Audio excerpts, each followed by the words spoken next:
ní ọdún tí Uzziah ọba kú.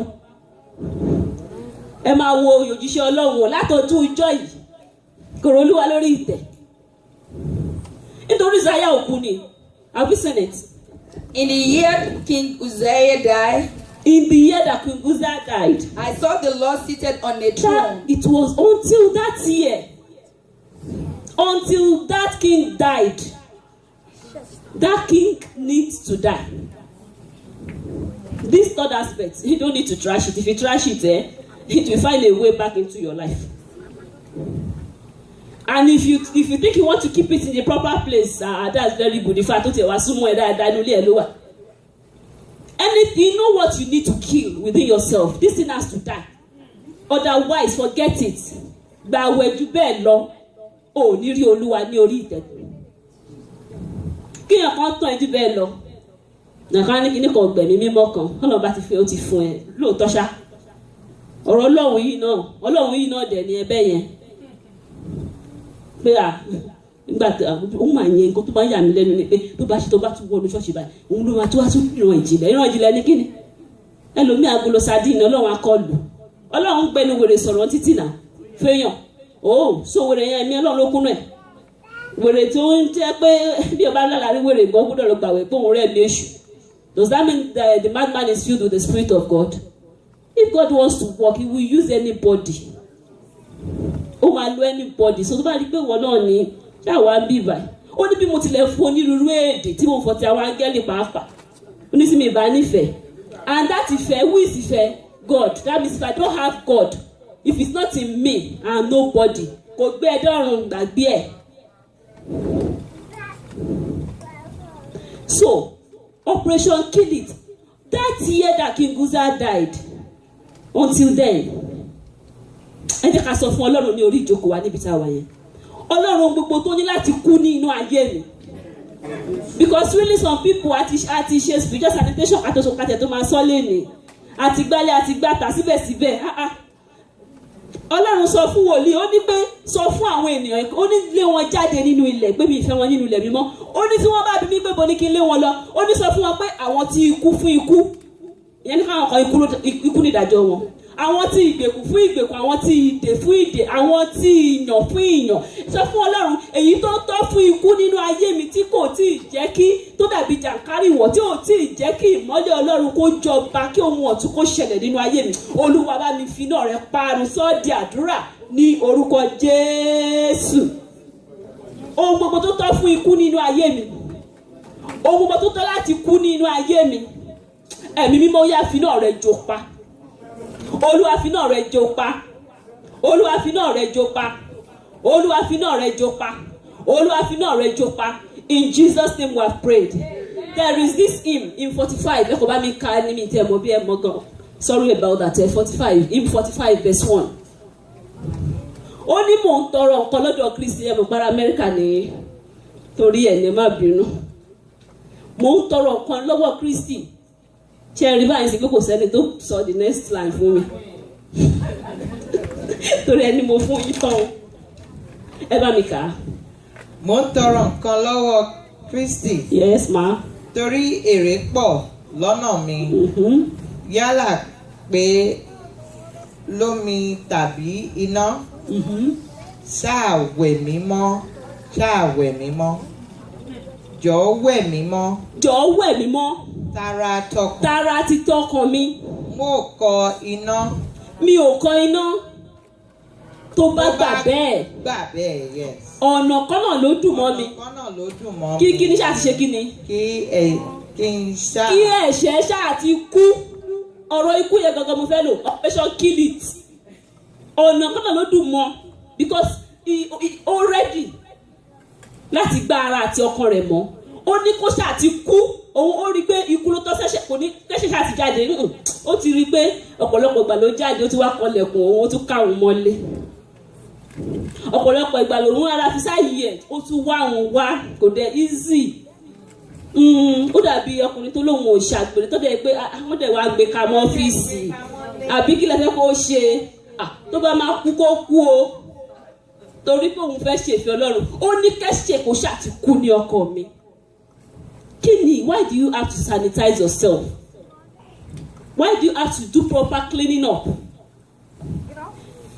Tí Ọlọ́run ò bá ní pé kí òkùnkùn kó kúrò ní ojú omi ní Genesis, there will not be transformation. Kò ní sí àtúnṣe, gbogbo ògo tá rí yìí àní rí. If we are not cleansed from within, ìyanu ò lè ṣẹlẹ̀ nínú ayé wa. Tí a bá ya ara àti ọkàn wa sí mímọ́ láti inú ọkàn wa, ẹ̀mí òun ló ṣàkóso ara. Nígbà tí ẹ̀mí wa bá ti jà tó ti dìyà sí mímọ́ ní tòótọ́, tí òkùnkùn ti kúrò lójú ibú omi, tẹ́mi mímọ́ tó wá rá bàbá yẹn tó wá rí bí tó sí ìgbà yẹn ló máa ṣe láwá ní pé ó yá omi kúrò lára omi. Ìyàngbẹ́lẹ̀ àwa farahàn. Àwa rí pé ìyàngbẹ́lẹ̀ tó dẹ̀ farahàn yìí, resources dẹ̀ wà nú ẹ̀ o. That is where you can even see yourself and be able to do great exploit as a child of God. Ó ní pé tí ìgbà tí Ọlọ́run ní tó tí ìkún omi dé, tí omi yẹn parẹ́, tí òjò yẹn dá, Nóà rán àdàbà yẹn jáde, wọ́n ní tó bá ti lọ á padà wá. Kí ló ṣe ń padà wá? A lè dáhùn. Ẹ mọ̀ pé Désì ti àdàbà yẹn ò padà wá mọ́. Nígbà tí wọ́n kàn lọ yẹn, nígbà tí orí ibi dúró lé, omi ti bogi mọ́lẹ̀. Nǹkan tó ń ṣẹlẹ̀ nínú ayé ọ̀pọ̀lọpọ̀ wa nìyẹn. Ìkún omi tí kò yẹ kó bò wá mọ́lẹ̀, pàǹtí àti ìdọ̀tí, ó ti bò wá mọ́lẹ̀. So even when the Holy Spirit comes that he wants to perform his work, there is no place for the Spirit to lay on, to stand on. Tẹ́lẹ̀ rẹ́bí ẹ̀mí sẹ́rẹ́ àdàbà ẹ̀mí mímọ́ yìí yẹ mo rò pé gbàtà nǹkan ẹlẹ́ẹ̀kan mo rí tán show picture àdàbà kan bẹ́ẹ̀. Uncle, please can you bring it up back? The image of a dove. I want to say something about it. Ó ní gẹ́gẹ́ bá dábàá nu wa tí kò rí ibi sí ilé, wọ́n padà sọ́dọ̀ bàbá, wọ́n sì yọ̀ títí. Olúwa níbi tẹ́ ìjókòó sí yẹn sọ bẹ́ẹ̀, àdàbà tó rán sí ayé mi, má jẹ́ kó padà sí ọ̀dọ̀ rẹ láì ṣiṣẹ́ tó rán nínú ayé mi. Sọ di àdúrà ní orúkọ Jésù. Àdàbà ìṣẹ́gun, àdàbà agbára, àdàbà tó ní kó wá fi ọ̀nà hàn mí, má jẹ́ kó padà sí ọ̀dọ̀ rẹ láì ṣe pípé iṣẹ́ tó rán. Jésù Olúwa wa. Ẹsẹ̀ ní jẹ́ ká gba ìkejì yìí. Tá a bá rí ohunkóhun tí kò jẹ́ kí àdàbà rí mi sí mi lé nínú ọkàn mi, nínú ayé mi, nínú ilé mi, nínú iṣẹ́ mi, níbi tí mo ti fẹ́ kó ti ṣiṣẹ́, ní orúkọ Jésù gbogbo jàǹkárì wọ̀ bẹ́ẹ̀ Olúwa fi wọ́n ká kúrò. Sọ di àdúrà ní orúkọ Jésù. Gbogbo ìbòjú, gbogbo jàǹkárì wọ̀ èyí tí Sátánì fi bò mí mọ́lẹ̀, tí àdàbọ̀ ọ̀run ò wá rí bí pàdé, máa ń padà lọ pẹ̀lú iṣẹ́ ayọ̀ tá a rán. Olúwa fi iná ká lórí mi, Olúwa fi iná ká kúrò nínú iṣẹ́ mi, Olúwa fi iná ká kúrò nínú ayé àwọn ọmọ mi. Jésù Olúwa wa. Yes, back to the dove. And you know, I West àdàbà yẹn bó ṣe wò. Let us all look at the IP board. Bí ọmọ mi ṣe máa ń sọ àbí ṣe screen whatsoever. Look at how beautiful that bird is. Kò ń ṣàtójúbọ̀. Nígbà tí ìkún omi dé tán, ló àrùn ọjà ìdẹ̀rí ibi tó máa balẹ̀. Bí kò kẹsẹ̀ sínú omi ni omi tí ò mọ̀ bí ejò wà bẹ̀. Kò mọ̀ bí ejò wà bẹ̀. Kò mọ̀ bí nǹkan tó lè ṣe òun níbi wà bẹ̀. Orí igi ló ní láti dúró sí, so that a lè jẹ́ kí Nóà mọ̀ wípé omi ti fà lóòótọ́. But kò rí igi, omi ló ń rí. That is what happens when you are not cleansed and the Spirit of God comes around. You may be shaking in the church. Afẹ́fẹ́ yẹn lè fẹ́ kó fíìlì ẹ̀, ṣùgbọ́n èmi ni ò rí bíbalẹ̀ o. Nítorí irọ́ ti pọ̀ jù, ọ̀rọ̀ sísọ ti pọ̀ jù, èké ti pọ̀ jù, ẹ̀ṣẹ̀ ti pọ̀ jù, ìrìnkèrindò oríṣiríṣi nǹkan ó ti pọ̀ jù. Ẹ̀mí mímọ́ yìí kò dẹ̀ wá fẹ́ wàhálà. Ẹ̀yin náà ẹ máa wọ ẹni tí ẹ pẹ́ ìjọ ló máa ń rò, ó sì láì kó máa rojọ́ jù. Iye tó rojọ́ fún gan kò mọ̀, ìtúkọ́ tó sọ àti kan tí ò sọ kò mọ̀. Ẹ̀mí mímọ́ dẹ̀ dé ó fẹ́ ṣiṣẹ́. Ìgbà tẹ́mi mímọ́ dé bẹ̀ gan, ẹjọ́ yẹn lọ sí bá. Ẹ̀dẹ̀ máa ń tó bá rojọ́ tó mẹjọ́ rò. Ó ṣe báyìí, láwa ṣe báyìí. Bí á tẹ̀sẹ̀ mi mo tẹ̀sẹ̀ balẹ̀. ẹ fi ṣírò ara yìí o táyì tẹ́mi mọ́ yẹn fẹ́ bà lébù tí ẹ̀ ṣiṣẹ́ pé ẹni àwọn ẹni yàrá tiẹ̀ fọ́ ara mi ó gbẹnu sókè ẹjọ́ ṣé irú ẹsẹ̀ yìí kó lọ kó sí ẹnu náà ẹ sọ̀rọ̀ tó bá jẹ́ yẹn ni irú ẹsẹ̀ tó fáìn báyìí nígbà tí ara ẹ̀ ò balẹ̀ kò ní kó mọ̀ pé mọ̀mọ́ ti dé kó wá jẹ́ pé ìgbà tó ṣe báyìí ẹ̀mí mọ́ àdàbà yẹn náà ṣe báyìí tí ẹ̀ rí ibi dúró ẹ̀ mọ̀ pé ẹsẹ̀ ló máa fi bà léyàn kí tí ẹ̀ dúró sí èjìká ẹ̀ gbà yẹn ló ṣẹ́nu báyìí àdàbà ọlọ́run ọmọ bó ṣe dá mi o wọ́n gbọ́dọ̀ bú ẹsẹ̀ yìí jẹ́ àyàpọ̀ ẹrù ẹ̀ àwa di gẹ́gẹ́ bí àdàbà inú àti kò ríbi sinmi lé ṣùgbọ́n ní ìgbà tí omi yẹn fà kúrò igi farahàn àdàbà yẹn lè fò sí igi ólífì ó dẹ̀ wá mú kan lọ padà fún Nóà lẹ́yìn ìgbà tó mú fún Nóà ó bá tiẹ̀ lọ because ó ti ríbi tó lè sinmi igi yẹn tí àdàbà ọlọ́run bá pàdé ẹ̀ tó rí àyè dúró sí it will take a part like that one took a branch of the olive tree back to Noah. It will take a part of you back to God. Wípé Olúwa mi ò sọnù o bí tí mo wà lélẹ́ anytime you need to trace me. Yẹn ni pé ó máa connect ẹ mọ́ lọ́run and ó máa free láti lọ. Ó lè dúró sórí igi yẹn. Gbogbo àti wáyé pọ́n mi ló òpà tó bá dé ikùn mi náà ló ṣe ń rí. Ikùn omi ẹjẹ́ wẹ́wẹ́ ohun tí ò máta ohun tí ò kàn ẹ́ ó ti bù ẹ́ mọ́lẹ̀. Ṣé kó wá kẹsẹ̀ ẹ̀bọ̀ ṣé ẹ̀yin lè kẹsẹ̀ yìí bọ inú omi tẹ́ẹ̀mù nǹkan tó wà náà a máa padà ní tó bá ti rí ibi sinmi lé ó bá dẹ̀ padà sọ́dọ̀ bàbá ó ní wọ́n sì yọ títí ayé kò lose anything ìwọ tí ò bà lé ayé ẹ náà ni ìwọ tó gbà lé tó gbà tà ó pàdé ọkùn ẹ mọ́ ó fẹ́ kọ́ lọ́run rọ́gùn sí ẹ ìwọ gbogbo ó kọ́ ẹnu ara ẹ níjànú ó mọ bá ṣe ń sọ̀rọ̀ èèyàn ọ̀rọ̀ òdì séèyàn ó dẹ̀ ní pé gbogbo ohun tí pàǹtí ayé mi ó lọ bá mi gbàdànù ṣé ìwọ ti kọ́kọ́ gba ẹnu ẹ mọ́ náà kí ló ṣẹlẹ̀ sí nínú Isaiah chapter 6 nígbà tó ń gbọ́ rí pé ibi tó ń wà ibi mímọ́ ni ó lóun gbé kíákíá báyìí ló jẹ́wọ́ ẹ̀ṣẹ̀ a lè gé ẹ ó nítorí mo jẹ́ aláìmọ́ ètè but at that point in time should we now trash his mouth or if you trash his mouth kí ló wá fi sọ̀rọ̀ mọ́ or we should kill the mouth or destroy the mouth no. But the mouth needed to be purged at that time. Only mi ò kan iná tó bá gbà bẹ́ẹ̀. When the angel went to take tó lọ mú nǹkan iná lórí pẹpẹ láti fi kàn lẹ́nu ṣé kò rí pé iná ló mú bọ̀ ni kò ṣe ní ìrìnsẹ̀ bájá dúró síbẹ̀ ni ó yẹ kó dọ̀ ìjẹ́ ni pé Ọlọ́run ò dẹ̀ rorò but he was ready for that purification. Bí tó bá jẹ́ pé ẹnu yìí ló máa kó bá mi ẹ ṣáà bá mi wẹ̀ ẹ́ mọ́ ẹ bá mi wẹ̀ ẹ́ mọ́ o kó kúrò níbẹ̀. Ẹ bá mi wo in 159 tó sọ fún wa.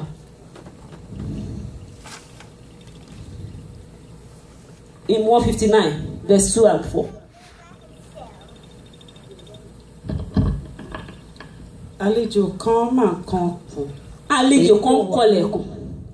Ó ti ń pààrà bẹ́ẹ̀ ti pẹ́. Ó ti ń pààrà ibẹ̀ ti pẹ́. Pé wọlé. Pé wọlé. Pé wọlé kí ó tó lọ. Pé wọlé. I'm telling you the reason why you have to clean up your spirit. Pé wọlé ẹ̀mí mímọ́. Pé wọlé ẹ̀mí mímọ́. Jésù Kristi ọmọ bàbá. Jésù Kristi ọmọ bàbá. Pé wọlé. Ó ló ti ń pààrà ibẹ̀ ti pẹ́. Pé wọlé kó tó lọ because ó máa lọ ní kò ráì kó ṣe alátojú bọ̀. Even though you want to say that okay what about Jesus? Nobody invited him to the temple before he went there and started wiping people out. Don't forget that the door of the temple was always open. So if the door of your heart is always open, ó máa wọlé. Even though táwọn Júdà bá ti ẹ̀ wọnú ọkùnrin abẹ́ ilé wọn jáde torí ó mọ̀ pé o mọ mission ẹ̀ o dẹ̀ tilẹ̀kùn ọkùnrin pamọ́ òun. Ó ní ó ń kọlẹ̀kùn ó ti ń pààrà ibẹ̀ tipẹ́tipẹ́ tó o bá tètè gbé wọlé ẹjọ́ kí ni verse 4 sọ. Because gbogbo kó tiẹ̀ fẹ́ wọnú ilé ó fẹ́ kó tiẹ̀ ṣe kó clean up mind ẹ kó tiẹ̀ ṣe ìwọ náà ló fẹ́ ṣe olóore. You have nothing to offer the Holy Spirit sincerely. Pé àlejò ọ̀run wọlé. Àlejò ọ̀run wọlé pé wọlé. Pé wọlé. Yóò ṣe àṣẹ Ó fún ọ. máa ṣe àṣẹ fún ọ ní. He's going to give you a feast. Pé wọlé. Yóò dárí ẹ̀ṣẹ̀ jì. Ó máa tún dárí, he will forgive you. Gbà tí o bá fayé sílẹ̀. Gbà tó bá fi ayé sílẹ̀. yóò mú ọ délé ọ̀run. He will give you eternal life. Pé wọlé. Call in the Holy Spirit for proper sanitation of your soul. Tó bá pe ẹ̀mí mímọ́ wọlé nípa pé ó palẹ̀ ọkàn ẹ mọ́, ohun tó ṣe ní Genesis 1, he will come and do it in your life. Transformation, reformation. He will bring out things from you, things that you don't even know that you have. Tí òkùnkùn bò mọ́lẹ̀, tẹ́ṣẹ̀ bò mọ́lẹ̀ nínú ọkàn ẹ. Níbo náà ó ní ẹ̀fọ́ ọkàn yín ya, kò kì í ṣe aṣọ yín. Because ẹlòmíràn bí àwọn, sorry to say, yes anyway, that is their way. Muslims, they believe that àwọn kan wà tẹ̀blík náà máa ń gbé wọn, ṣòkòtò wọn gbọ́dọ̀ kanlẹ̀. Tó bá kanlẹ̀ tí kò dọ̀tí nìyẹn, wọ́n ti di ẹni tí ó gbọ́. Is that the kind of cleansing that we're talking about? No. If you like, let your garment be as white as snow. Be so beautiful. That does not mean you are clean within. Ọkàn yín ló ní kẹ́ fàya, kò kì í ṣe aṣọ yín. Inú yín ló ní kẹ́ gbá kó mọ́, kò kì í ṣe inú ilé mi. Ẹlòmíràn ní ẹ wo bí àdúrà ní bíbá yóò ẹ má ṣe kíní kan síbẹ̀ ó dá lóòótọ́. Ó dá, but it's not based on that. It's not based on that. À ń sọ nípa ọkàn ẹ, à ń sọ nípa èrò inú ẹ àti ẹ̀mí ẹ. Ẹ bá mi wo Mark 7:21 kó tó sọ. Mark 7:21 to 23. Ẹ jẹ́ ká ṣe kẹ́mà. Mark 7:21. For from within out of men's hearts come evil thoughts, sexual immorality, theft, murder, adultery, greedy, malice, deceit, leviness, envy, slander, arrogance, and folly. All these evil come from inside and make a man unclean. Everything comes from within. So it is in your heart. The place you need to clean up is your heart, your thinking, your thoughts, your soul, your spirit. Ibi tí ẹ ní láti pamọ́ nìyẹn. Kó tó wá di pé Ọlọ́run tẹ́ bá ti pa yẹn mọ́, ṣẹ́rí ìtókùn yẹn, ẹ̀mí mímọ́ tó ń rà bàbà yẹn, tó ń wọ bó ṣe máa wọlé yẹn, iṣẹ́ títí ẹ̀ náà yẹn jẹ́ kó wọlé náà kí wọ́n máa wò kó tó máa ṣe lọ. Nínú iṣẹ́, nínú ìgbéyàwó, kí wọ́n máa wò bóyá gbogbo ohun tó yẹ kó gbà síta kò ní gbà síta. Because as at the time God said, let there be light. Once that light came up, that Holy Spirit that has been hovering over the world and the deformed world was able to walk. God said, kí ìmọ́lẹ̀ kí ó wà, ìmọ́lẹ̀ wà. Ẹ̀mí mímọ́ ṣẹ̀ṣẹ̀ wá ríran pé ibi tí mo lè pèsè mi sí lélẹ̀, ibi tí mo lè ṣe lélẹ̀, nǹkan tí mo lè ṣe lélẹ̀. Ọlọ́run ní pé ó yá kí omi kó mú oríṣiríṣi ẹ̀jẹ̀ jáde. God did not leave his throne to come and do those things. He was only making a decree, a command. Ẹ̀mí mímọ́ dẹ̀ ń ṣe iṣẹ́ ẹ̀kọ́ tó ṣe dúró síbẹ̀ nìyẹn. But he couldn't do it initially because kò ríran láti ṣe. Òkùnkùn bo ibẹ̀ mọ́lẹ̀. Ní orúkọ Jésù, ìmọ́lẹ̀ Ọlọ́run á tàn sí inú ayé wa.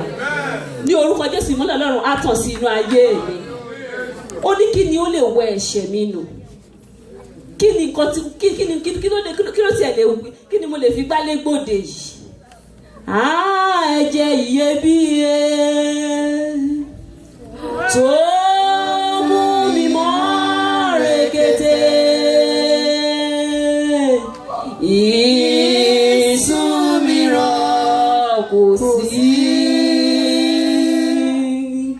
Kò sí lẹ́yìn ẹ̀jẹ̀ Jésù. Ó ní iṣẹ́ rere kan kò sí. Fún ìwẹ̀nùmọ́ mi ò tí ì rí. Ẹ̀jẹ̀ kìkì ẹ̀jẹ̀ Jésù yìí kan náà ni. Ṣùgbọ́n kí tó wá ṣiṣẹ́ nínú ayé ẹ̀. Are you willing? Do you have the desire to clean up yourself? Abúkọ̀ ní ẹ̀jẹ̀ Jésù Ọlọ́run rí mi o. Ẹ̀jẹ̀ Jésù. The temple was always open. And that was why Jesus could go in tó fi rí àwọn tó ń tàtúrà tó fi nà wọ́n jáde. Is your temple always open? Is your heart always open for proper cleanliness, for spiritual sanitation? Ẹ̀jẹ̀ Jésù ló ṣiṣẹ́ ìràpadà. tó bá ti rí ipò tí ṣe ó ní àwọn ènìyàn mi tí a fi orúkọ mi pè tí wọ́n bá lè wá ojú mi tí wọ́n yí padà kúrò nínú ẹ̀ṣẹ̀ wọn, I will hear from heaven and I will heal their land and I will forgive them as well. ẹ bá mi wo Matthew 3:11 ló tún sọ fún wa.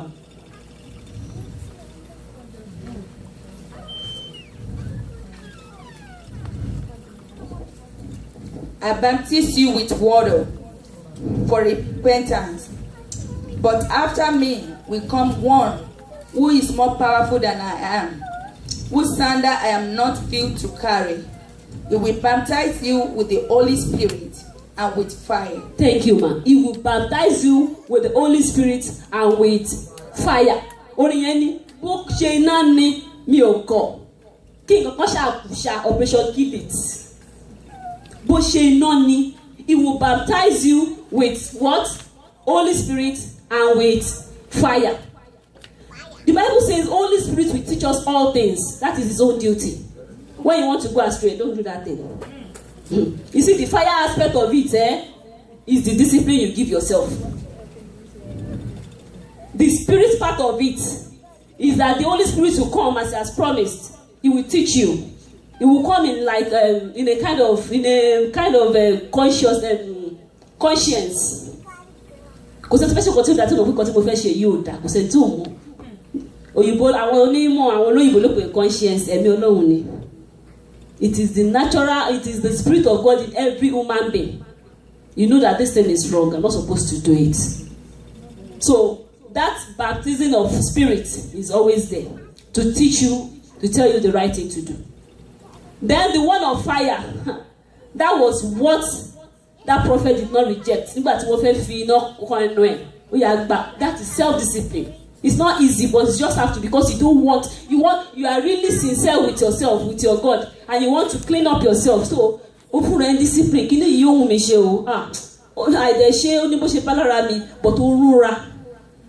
because kí wúrà kó tó lè jáde pẹ̀lú ẹwà àti ògo ó la iná kọjá. Kí o tó lè rí ìbùkún àti ọlá àti àtúnṣe gbà ní ọwọ́ Ọlọ́run, you have to clean up yourself. This cleaning up is not easy. Mi fẹ́ sọ̀rọ̀ èèyàn mọ́ dẹ̀ sí mọ́ mi lára bárakú. Èèyàn kan sọ̀rọ̀ sí mi nínú bọ́ọ̀sì, máa fún tán. Máa fún ní èsì, àmọ̀pọ̀ mọ̀ ọ̀rọ̀. Àmọ̀ bí tí mo ti wá, gbà lọ nílọ gbé sí. And at the time, you just be like, Ubakini Imora. That is being baptized by fire. It's not easy, but you just have to discipline yourself. Having done all this, it takes you back to the throne of God. That is where we started from, because that is the most important thing. Oni ẹ wá sí ẹnu ọ̀nà mi pẹ̀lú ọpẹ́ ẹ wọnú àgbàlá mi tẹ̀yìntì èyí ní ẹnu yín. Psalm 23 was describing bí àgbàlá Ọlọ́run ṣe rí. It's a place that you go and you can never get thirsty, because you have everything in abundance there. It's a place that you go and you can never get hungry. Anything you want, you have it there. So coming here tonight is because you want ó fẹ́ rí Ọlọ́run ló ṣe wá. Ó ṣe wá dá kí kankan kókò wá dúró kádàbọ̀ Ọlọ́run kó máa kẹ́sẹ̀ sókè pé kó má bu òun jẹ. Òun ò lè dúró torí ẹjọ́ ẹ̀ ti pọ̀ jù. Toro gan-an. Ìtòrò ó ti ru ẹjọ́ yẹn látàárọ̀ ọ̀bọ̀ tó mọ̀ pé spiritually that your talkative mouth is still open. So the Holy Spirit will just have dodge you. When you clean up yourself within, especially your spirit, every other thing will follow, because you will find yourself in the throne of God. Even when they are singing, your spirit is open. Anything they are doing, they are connected. Kini Isaiah 4, chapter 4, verse 4 to 5 so far.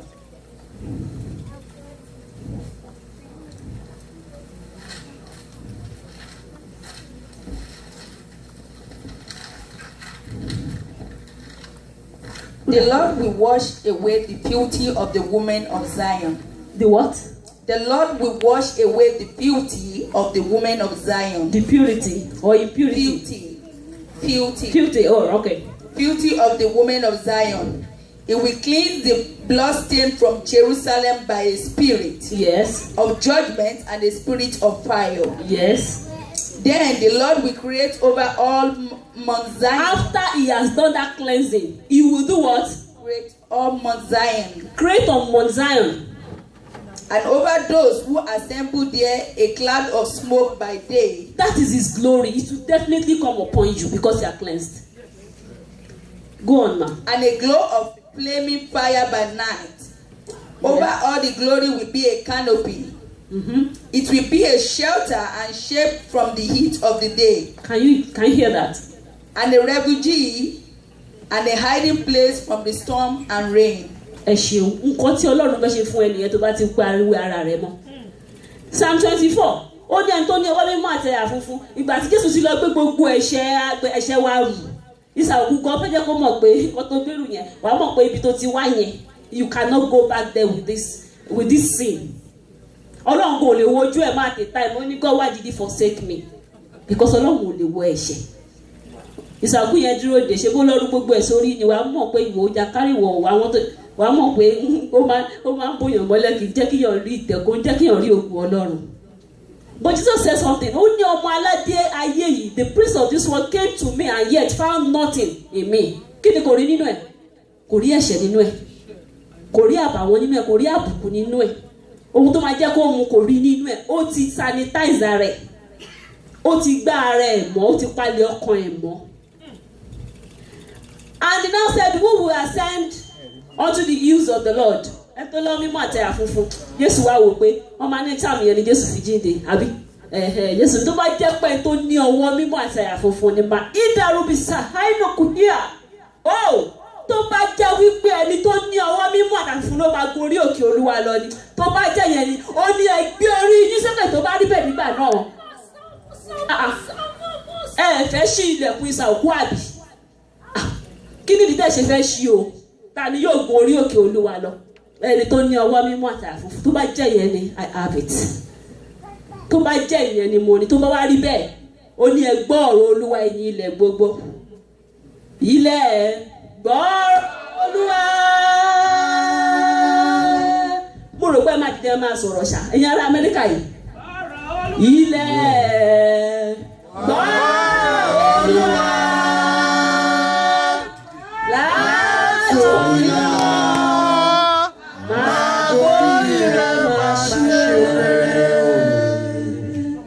He said, for the law of spirit of life in Christ Jesus has set me free. I don't know about you.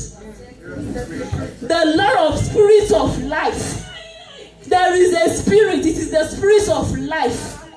Not the life I have in myself, but the life in Christ Jesus has set me free from the law of sin and death. Nítorí bẹ́ẹ̀ èmi náà lè sọ̀rọ̀, mo lè pa àṣẹ, nítorí pé àánú á tún máa ṣògo lórí ìdájọ́ pàápàá. Òun ní Jésù ló ń bẹ yẹn pé tó bá jẹ́ yẹn ni gbé, tó bá jẹ́ yẹn ni ẹ get lost, ẹ get away, ẹ get out, ẹ gbé orí yín sókè jàre, ẹ̀yin ẹnu ọ̀nà ká gbé sókè nìkan yá torí pé ẹni mú ti di ibi mímọ́. Yàtọ̀ sí wípé tó bá para rẹ wọ́n wípé a ò lè wọ ibi mímọ́. Yàtọ̀ sí ìyẹn ẹ bá mi ka Psalm 114 kan tó sọ. Apart from that, apart from the fact that you will be able to access the throne of God, you yourself will become the throne on your own. Ẹ bá mi ka bẹ̀. Ẹ jọ máa ṣe ẹ bá mi ka Yorùbá ìmúfẹ́. Nígbà tí Ísírẹ́lì jáde kúrò ní Íjíbítì. Hey, you have our Bible with us. Let us all open it, whether you have Yoruba or English. Let's stand up and be prophetic here now, please. Emma, can English now? Mama so Yoruba.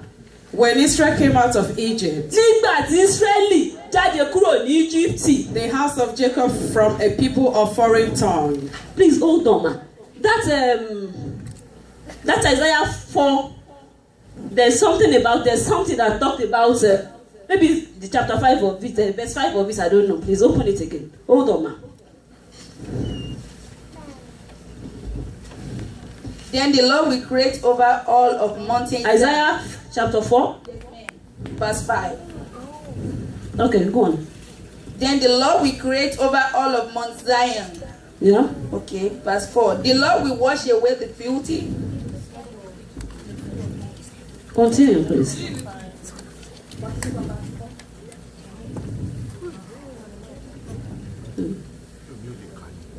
Continue, verse 4, yes. Okay, the Lord will wash away the filthy of the women of Zion. Yes. He will cleanse their blood stain from Jerusalem by a spirit of judgment and a spirit of fire. Then the Lord will create over all of Mount Zion and over those who assemble there a cloud of smoke by day and a glow of flaming fire by night. Over the glory will be a canopy. It will be a shelter and a shade from the heat of the day, and a refuge and a hiding place from the storm and rain. Thank you. Please, I'm looking for a place. I'm sure he's in this chapter. He said he will cleanse them and it will be like the day he took them out of Egypt. The day he took them out of Egypt, what happened? And that's why I want us to go to that Psalm 114. Let us all open our Bible. Have English, read. If you have Yoruba, read. It will be like a day that he took them out, that he will cleanse them. And they will be like the day he took them out of Egypt. When you are cleansed, you will be able to access the throne of God. Not only that, you yourself will become that throne. In fact, is it not this place that when we live here today now, if not for vigil, if you come maybe on Wednesday, I don't know if you do Wednesday program, then you lock it up till next. So God will not operate. He wants to begin to work in you anywhere you are going. 114. When Israel came out of Egypt,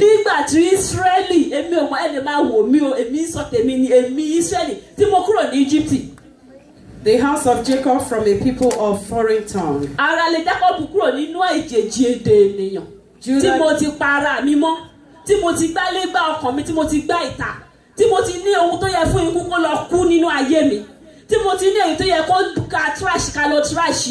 gbogbo ọ̀rọ̀ sísọ ju ẹ̀ṣẹ̀ èyí tí ò tó kó yẹ kó wà nínú mi tí mo ti gbá dànù. Ẹ tẹ̀síwájú mà.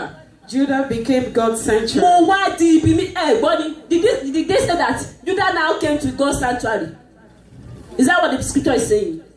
Ṣé o ní Judah ṣe tó sọ pé Judah wá sí ilé ibi mímọ́ Olúwa? Ẹ jẹ́ ká dáhùn. Ṣé o ní pé Judah wá sí ibi mímọ́ Olúwa? Oh, àgbọ̀ Yorùbá. Did that scripture say Judah now came to the tabernacle of God? He said what? It became. That is what you will be. Amen. Continue, ma. Israel is dominion. Yes, ma'am. The sea looked and fled. The Jordan turned back. The mountains keep like rams. All those things that you want to start begging God for today, God. Every Jakari war in my work. Oh, God, help me to sweep it out. Oh, because the topic is clean up. God, clean up my marriage. When you become the throne of God yourself, they will begin to flee before you. It is not a prayer. If you are not Judah, you are not Judah.